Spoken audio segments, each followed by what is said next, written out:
Hey everybody, welcome to EventSpeak with me, Big John, CEO of Beyond Experiential. You can find us out on the web at www.eventspeak.com. Our little place in the virtual world for the event community, no matter what capacity of it is, to come together to create dialogue and find some camaraderie in these uncertain times. If you've tuned in over the last few episodes, we've been talking to people across the span of experiential, folks in the music business, professional musicians from Russia.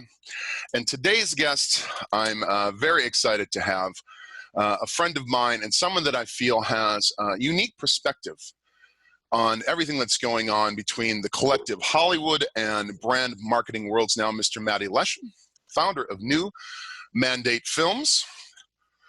Matti, you can help me out here. Weimaraner, am I saying that right?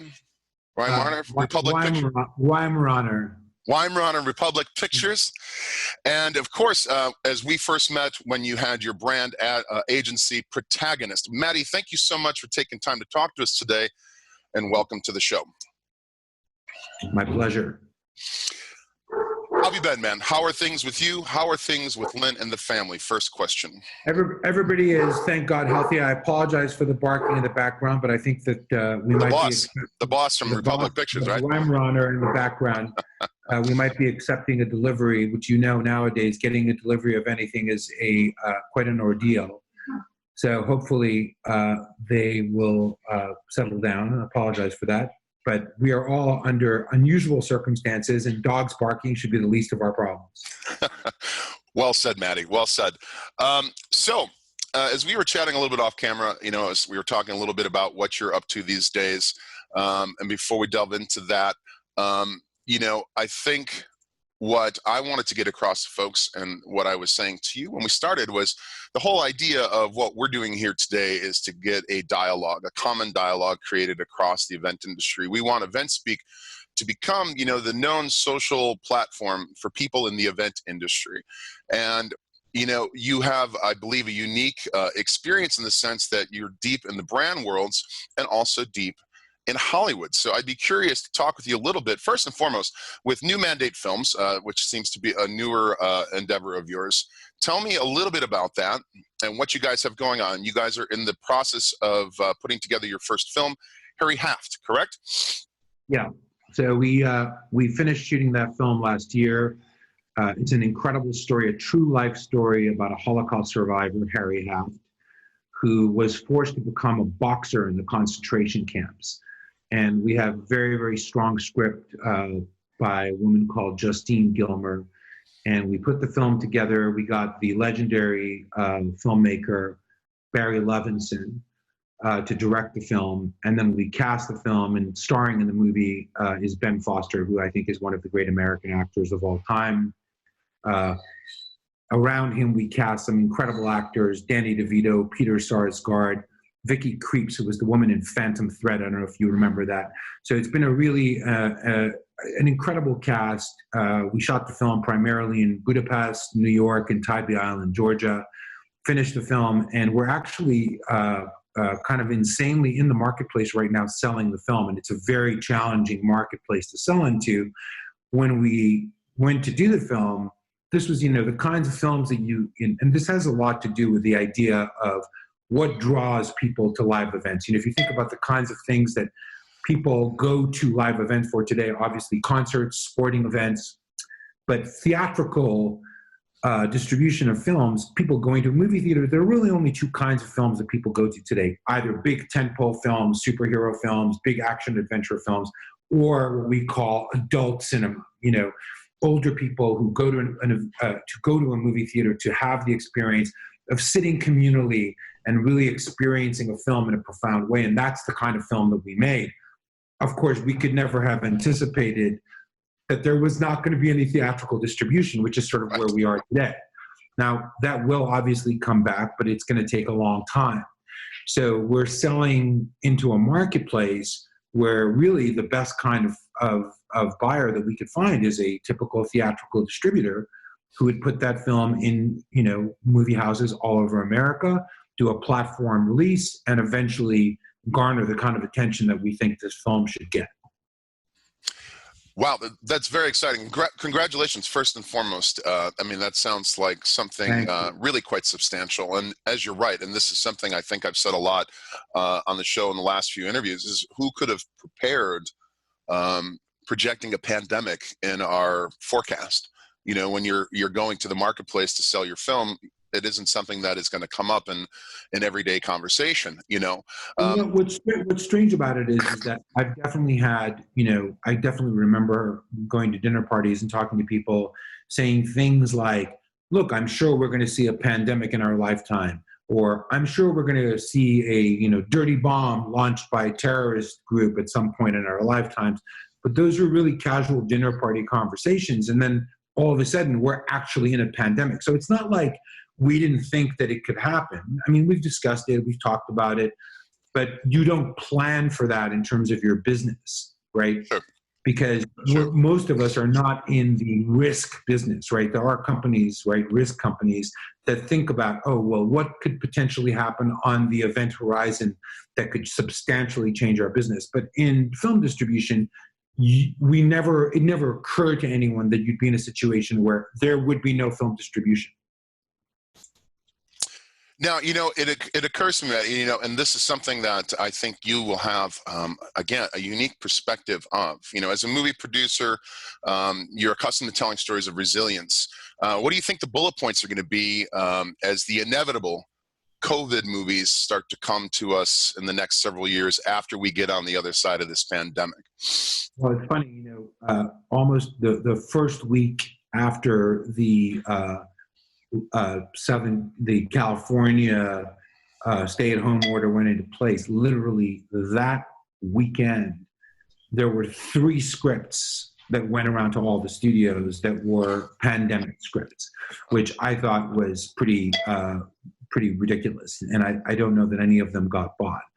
I mean, the truth of the matter is that, we will see stories about this pandemic, but you need to have the comfort of a certain amount of time having passed, because you really, as you're going through it, you really don't know what the impact is. And interestingly, I've been talking to writers who I work with, and many of them are saying, I want to take this time to really take in what is happening to me, because I know that it's going to be important to be able to reflect this back to society in a meaningful way. So I think we will see those films, but I don't think it's going to be right. I mean, you might see a rash of them kind of come out quickly, but I don't think they'll be profound or interesting. I think ultimately you will see some very important films about this time. I mean, this is a globally life-changing event for people in the way that world wars were, in the way that certain terrorist actions have been, like 9/11.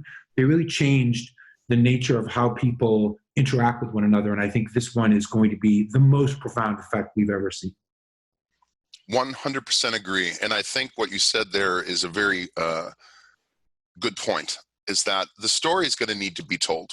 And it's going to need to be told from a point of compassion and what it was really like for people as a society to go through this. This is, I think there's been a very, Contagion, right, which is a film now I think most people have seen, which I'm proud to say my wife was the studio executive on Contagion, so she worked on the film, and with Steven Spielberg, the director. And it's a very, very good film. And if anyone hasn't seen it yet, this would be a great time to see it, because it does touch on many of the things that we are dealing with in some ways, and hopefully it doesn't get any worse than it is. But you can imagine a scenario of it getting significantly worse with food shortages and civil unrest and things that, could potentially become really bad. Like right now, I think we're doing okay. I think there's a great portion of the population that is being hit very hard. And unfortunately, that's coming down along socioeconomic lines and, of course, racial lines as well. So that is going to cause society to really take a hard look at how we are living and how we can prepare for the next pandemic, because I guarantee you there's one coming after this. I've listened to a lot of interviews with experts, infectious disease experts, world leaders, And that does seem to be the inevitability. I'm hoping, though, that unlike whether it was H1N1 or whether it was SARS or whether it was even mad cow back in the early 2000s, you see countries like Taiwan and Singapore that, that got out in front of it, that took those experiences and did some preparation, and you see that statistically the data shows that those countries haven't been nearly as hard as impacted as the United States. So I'm hoping that this is a wake-up call, that aside from the fact, I think this is a rare opportunity that we as a country, we as a people need to unite in solidarity, because it's no secret, I think, that we've been more divided than we've ever have in our history, and now with this pandemic, it is just sort of exacerbated all that. And I feel like with what you do for a living, being a film producer, you have a unique opportunity to tell these stories and have the unique opportunity to show people a whole different side of, what we might be seeing on social media, what we might be seeing on the news. It's dizzying to try to decipher, what's truth and fact, and to what else is just opinion. Now, on that note, I'm thinking, being a film producer, you guys probably employ a lot of people. You've got a lot of different folks that work on productions. I mean, granted, everybody is day players in Hollywood, but what advice would you give them? I mean, if you had a crystal ball in your hand, and I realize this is a highly subjective question because it's without any, vaccine in the near future, or knowing when we're going to get on the other side of this, what advice would you give them? Where do you see the industry, Matti, in 12 to 18 months? Well, we were in production on a film that we had to shut down because of COVID-19, and we were planning to be shooting this summer.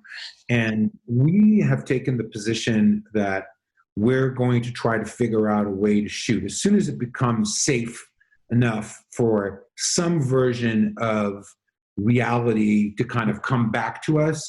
We're putting into place right now measures of what would it be like to shoot in a COVID world. And basically we're living in a COVID world from now until there's a tried and true vaccine that most of the country can be vaccinated, which is this is a massive country, and unlike Singapore or Taiwan that have very are very good at restricting people from doing things, that's not really our way. But from production standpoint, we're already thinking about some pretty crazy ideas, like how do we shoot a film in one environment? Would we ask a crew to come and everybody would be tested? Everybody, if they were vaccinated, that would be a different issue. But before we get to the vaccine, could we, assuming there were enough tests, nasal swab tests every member of the crew every single day, quarantine the crew? We have to think about a film as happening in pre-production, right? Let's say on an independent film, you would have 8 to 10 weeks of pre-production and then anywhere between 30 to 40 days of shooting. So if you think about it, right, the first part is a smaller group of people, and then the next part, which is the larger crew, is a larger group of people. Could you, in effect, on one location, whether it be a soundstage or in a remote area where you have the ability to build interiors and shoot exteriors, could you, in fact, quarantine a crew there for the entire length of the shoot, which is really not that long? So they would stay there. There would be some kind of a period where you'd make sure that everybody was clear. You'd be able to test people. So our goal right now is actually to figure out how we're going to be shooting 3 or 4 or 5 months down the road until there's a vaccine. So we know that people are going to need content, especially at this time when people are spending so much time at home, and we want to do that in a safe way. We're also looking at other countries. So, because a lot of the production that we do is abroad. In our other company, Weimaraner, we produced a film a couple of years ago called The Shallows, starring Blake Lively, which was very successful. That film was made entirely in Australia. And I actually just got off the phone with my contacts in Australia to say, what does it look like over there? Are you guys going to open up? And in fact, there is already an Australian soap opera, and I'm not exactly sure how they're doing it, but they're going into production this week. And there is a feature film that is talking about producing in Queensland with this kind of an idea of how do you quarantine a crew and cast to make a film. So while these ideas are very difficult to figure out how to do them, we're actually already in the planning stages, because is the most important thing. And I think, you're seeing some early steps on the part of certain states to open up, in my opinion, too early, but I'm not an expert in this, it's just an opinion. But for us in the movie business, it's really about trying to figure out ways to get people back to work in the safest way possible. And that's what we're going to attempt to do. That's it's very interesting because, when I first moved to LA and before my career sort of took off, I'd worked a production assistant like so many people have, and you see the massive moving miniature cities that these productions are when you have a major film shooting, and to think of how can you make those safe in a COVID-19 world is got to be really mind-boggling. But at the same time, it's kind of hard to put our heads around the amount of people that depend on the industry across the board.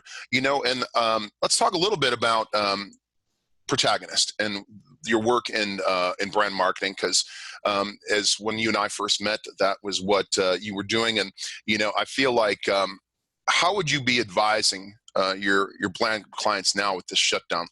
Telling them to wait it out, advising them to basically go to other options throughout the industry. What does that look like?